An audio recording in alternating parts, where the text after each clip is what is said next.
The first step towards achieving your dreams is having the right coach. Get the best education with Lokman IAS and make your UPSC dreams come true. Download the app now.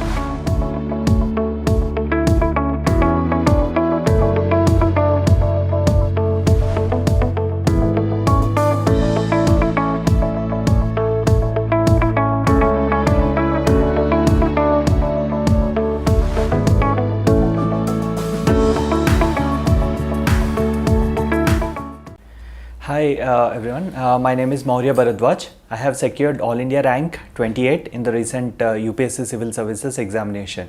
Today I would like to discuss about my strategy regarding GS paper 3 and how to tackle it.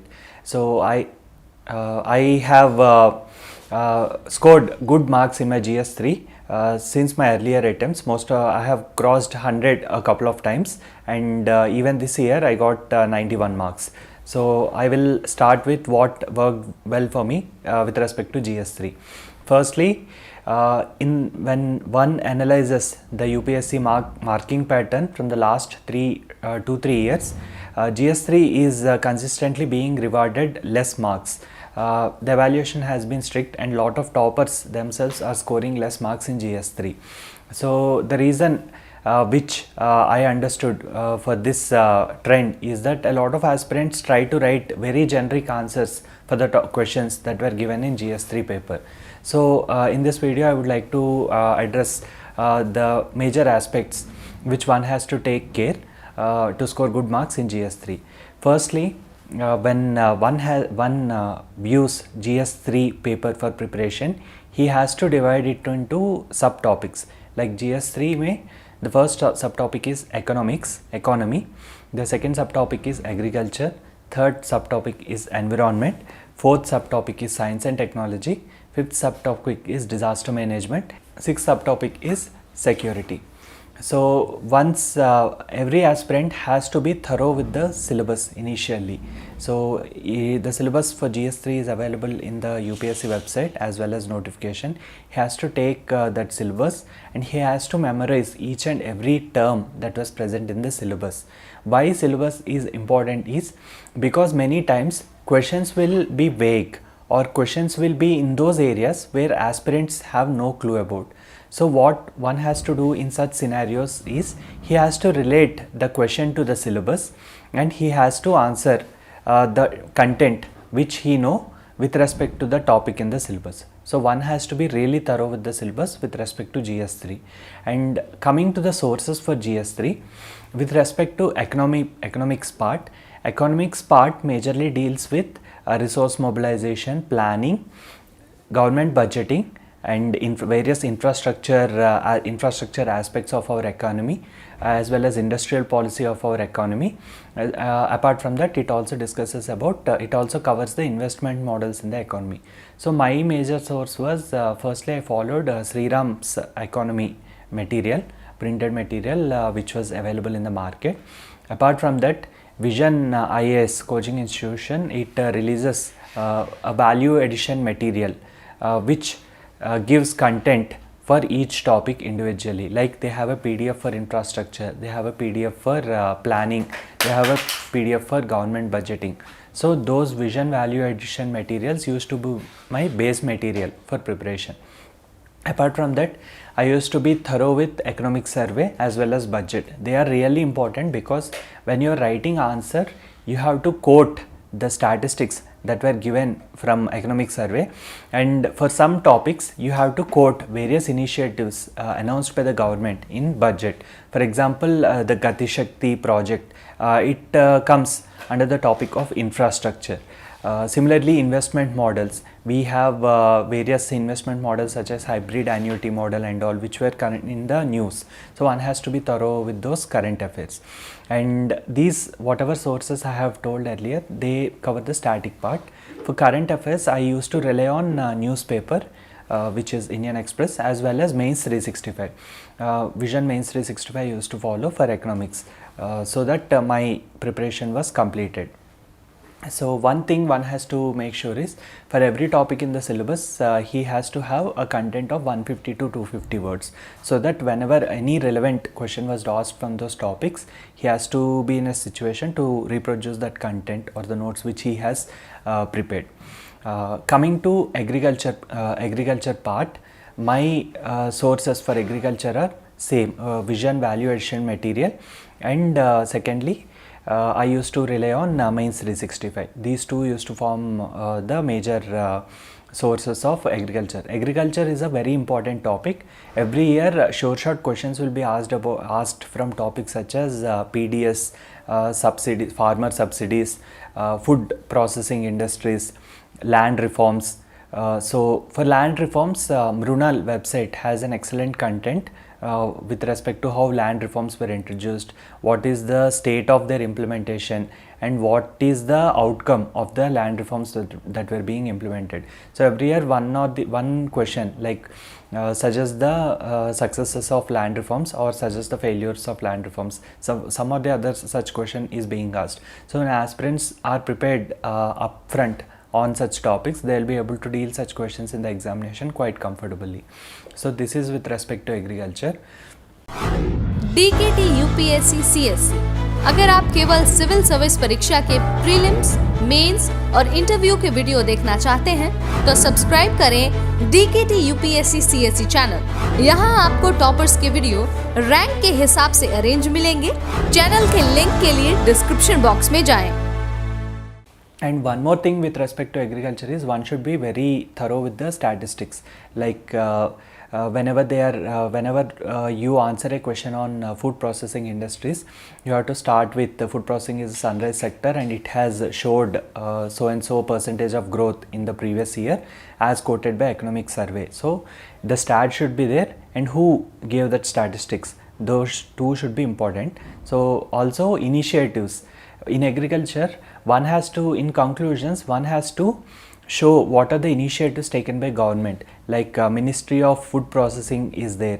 So it might be taking several initiatives like Mission Sampada and also one has to mention those government initiatives compulsorily in the answers. That will allow aspirants to score good marks. So that is with respect to agriculture. Third is environment. So most of your environment preparation will be covered during the prelims phase itself, your static preparation only.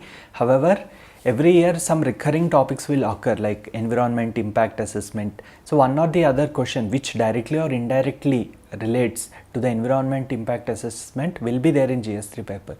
So if someone who is preparing has a short notes on environment impact assessment, it's some good case studies, some bad case studies. If he has a notes upfront only, he can write a good answer in the examination. So examples as well as case studies are important for environment topic. My sources for environment include same vision, value addition material, Mains 365 and Indian Express newspaper. So these three sources form the core of my environment topic preparation. So for environment, we have to link our answers with what India has pledged, the commitments India made at global level. Like we had made commitments in IPC, in UNFCCC. So those commitments like recently Prime Minister Narendra Modi ji, he had given a Panchamrit principle where he said that India will be net zero by 2070. All such aspects we have to mention in our answers so that our answers look more contemporary. Similarly, in environment or even in economics, we have to link our answers with sustainable development goals in conclusions. So such conclusions will enable aspirants to get high marks. So this is with respect to environment. Disaster management. Disaster management is an important topic. Usually 2 questions will come from this topic. So vision static material, disaster management notes forms the crux of my base notes. And secondly, I also read second ARC disaster management thoroughly. So the recommendations or the best practices which are given in the TRC, they are really important. And every year we see many disasters happening, and we get editorials in papers. Like now it's a rainy season, we see floods all over the country, like many cities experiences this urban flooding. So it's a recurring topic. So whenever such incidents happen, newspaper editorials will give best practices like spawn cities, initiatives and all. We need to collect them, and we need to try to reproduce in the examination, so that our answers are more up to date. So that is with respect to disaster management. And lastly, security. Security is one more important topic. A lot of aspirants neglect security, but it is very high scoring also. Usually many aspirants, the mistake they do is in GS3, they start attempting sequentially, and usually security questions will be towards the end. So they don't try to address the security related questions well, and they end up losing the chance to score good marks. Security topics are very high scoring, so if you answer those questions well, your chances are that you will score high in GS3. For security, my source is firstly Vision Value Addition material and Mains 365. These two are my basic sources. Apart from that, I also used to follow Indian Express newspaper. These three forms the core of my GS security aspect. So for security also, we have to prepare topic wise. Like in syllabus they gave some 6 to 7 topics like money laundering, or role of external actors in security, border management, all these stuff. For every topic one has to have some 150 to 250 words of short notes, which has to be enriched with latest government initiatives, enriched with statistics, and he has to mug it up before the examination, and he has to reproduce whatever that was asked. If you see the past questions in security, most of the themes are recurrent, like cyber security. Every year one or the other question will be asked in cyber security. Similarly, terrorism. So you should have ready-made conclusions and ready-made introductions for such topics, so that once in examination hall you can directly apply them instead of thinking on the spot. It will save a lot of time, and it will also help you to score well in examination. Last year there was some surprises in GS3. A lot of factual questions were asked, like S-400 Triumph missile specifications and air quality index specifications and all.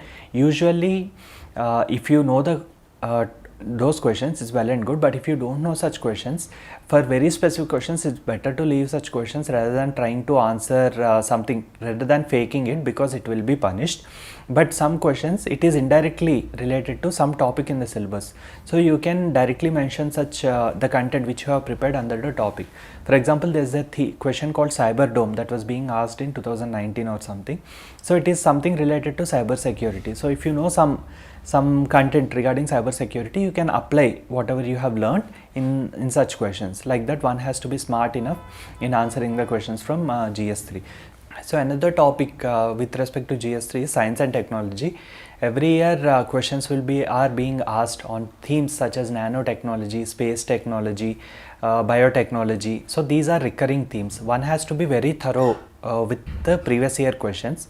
So preparation for science and technology part is, for static, take any standard publishers ka textbook like TMH or Arihant, etc., and cover topics such as space, nanotechnology, robotics, whatever that is there in the syllabus, read those topics from this textbook. And for current affairs, I used to follow Mains 365. These two constituted my preparation for science and technology part.